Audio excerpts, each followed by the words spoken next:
safe here. Tonight, I want to share something special with you, not just a story, but a moment that could belong to any of us, on the edge of losing himself completely until he opened something meant for him written long ago, by the only person who ever truly saw him. So find a quiet place, let the lights fade, and the world fall away, and let me tell you the story of the forgotten letter that saved a life. A moment of pain, of silence, of almost giving up. Some were filled with old receipts, expired coupons, dusty candles, and cards from birthdays long gone. He sat on the hallway rug, the envelope trembling in his hands. He opened it slowly, carefully, like something sacred. The letter inside was soft, worn, and filled with her voice.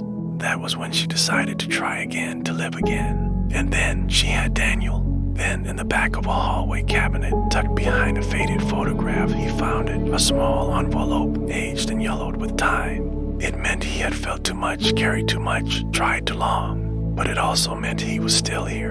Daniel wept until he had no strength left to hold himself up. The letter pressed to his chest, as if it had a heartbeat of its own. And for the first time in months, he didn't feel empty. And all of it, every heartbeat of it, began with a hidden note in the voice of a mother who never stopped loving her son. Hidden in a drawer, sealed in an envelope, spoken in silence. We are not broken, we are becoming. And the light always finds its way back. He felt seen. She reminded him that pain does not make us weak. It makes us more real, more human, more capable of love. That he could cry, he could break, and then he could rise. And my sweet boy, I'm so sorry. I always hoped this letter would stay hidden forever, because it meant you had more light than shadow. He had been ready to give up until she found a letter from her father. A letter that said, sometimes the light we need comes from the fire we thought would destroy us. But if it didn't, if the world has grown too heavy, he kept his mother's letter in his wallet, folded, faded, but full of fire. And 3 years later, that letter became the seed of something bigger. And let me speak to you now as your mother and as someone who once heard too. His name was written on the front in his mother's careful, familiar script to Daniel. For when it hurts too much, but also a moment of rediscovery, of hope. Sometimes we find the things that save us in the quietest places. An old drawer, a forgotten letter. She had died holding his hand, whispering his father's name like a prayer. Since the funeral, Daniel had moved back in, more out of guilt than need. He told people he was settling her affairs, but truthfully, he just didn't know where else to go. Voice from someone we thought we'd lost, or maybe he went to bed and slept. Not peacefully, but deeply. And when morning came, something inside him had shifted. He shaved, opened the window, made breakfast, small things, but all of them something new, from someone we never truly heard.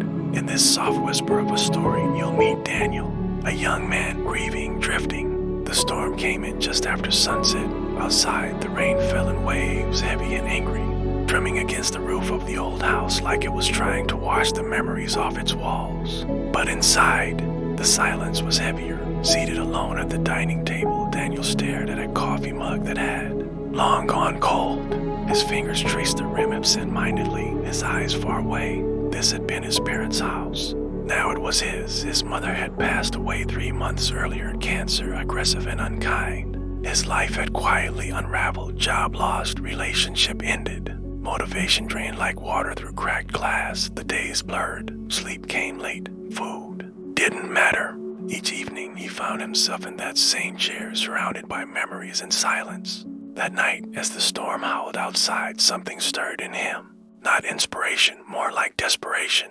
He began opening drawers one after another, searching for nothing in particular. His heart caught in his throat. My dearest Daniel, if you're reading this, it means the pain has found you. She went on to tell him about her own loss, a daughter she never spoke about. A heartbreak so deep it nearly broke her. That line she wrote saved her. It reminded her that grief wasn't an end, but a new beginning. She told him that if he was reading her words now, it didn't mean he had failed. The letter ended simply, the world still needs you. And I do too. Even now, the tears came slowly at first. Then all at once, that night, he didn't go back to the couch. In the weeks that followed, he started journaling again. Reached out to old friends. Applied for work. Volunteered. Daniel created the Forgotten Letter Project, helping others write letters for their loved ones, for the hard days, the lonely nights, the moments when a single word could keep someone alive. Sometimes the things we need most are already waiting for us.